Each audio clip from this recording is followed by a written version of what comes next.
Hello, Mr. Hull Chichahathech, here again on the treaty territory of the Tla'amin people, carrying on the current conversation about creating bully-free zones. Right now, we're going to talk about the next topic, which is cyberbullying. This is a heavy one, and it's a new one. So for parents, it's something that we have to wrap our heads around. It's not necessarily something that we dealt with in our own experience, right? Most of us had experience with bullies or people who were aggressive towards others. We've seen that. We've dealt with them in the workplace. We've dealt with them in our own school lives. We've seen that. Cyberbullying is new. So my advice for parents and for students is, if you see it, say something.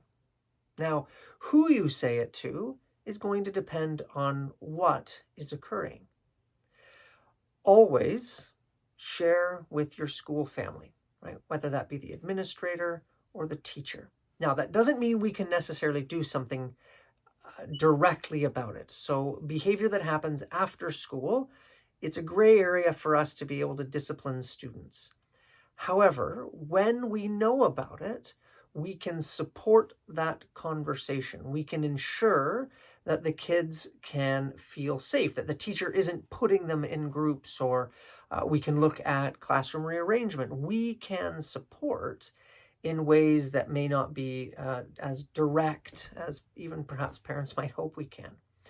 But it's important for us to know that it's going on so that we can, again, have that conversation. In addition to reporting to parents, if it is something that's overtly aggressive and there's threats of violence, report it to the RCMP, right? So I've compiled a list of resources for parents and for students of other things that can be done. There's a website put out by the ministry called Erase Bullying. All of our school websites have a reference to it.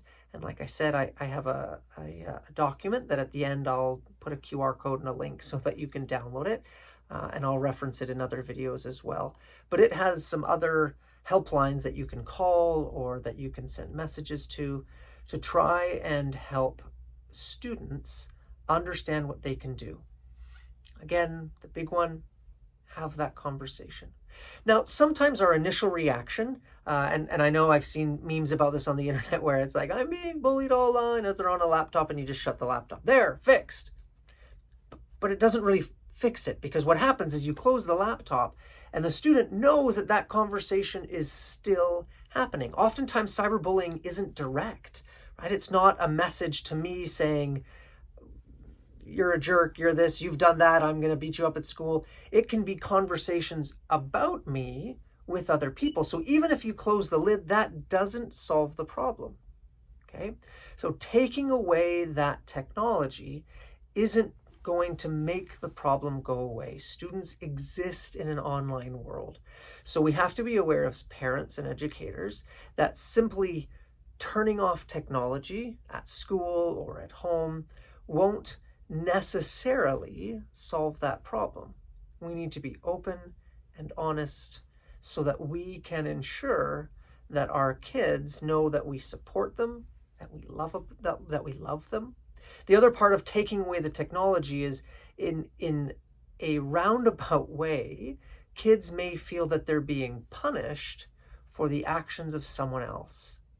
So in our effort to protect them, we may be actually sending a message where later they won't tell us that it happened. Right? So you have to weigh that out. I'm not saying don't do that. Whatever is best for your family and whatever you feel as a parent is best to protect your children, I encourage you to do that.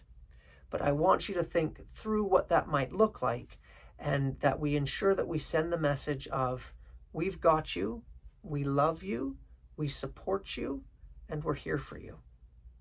Cyberbullying, it's a big one.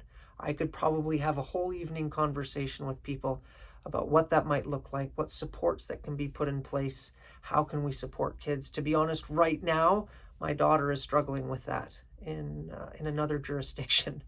So it's something that's really near to my heart right now, especially. Take care. Talk to you later.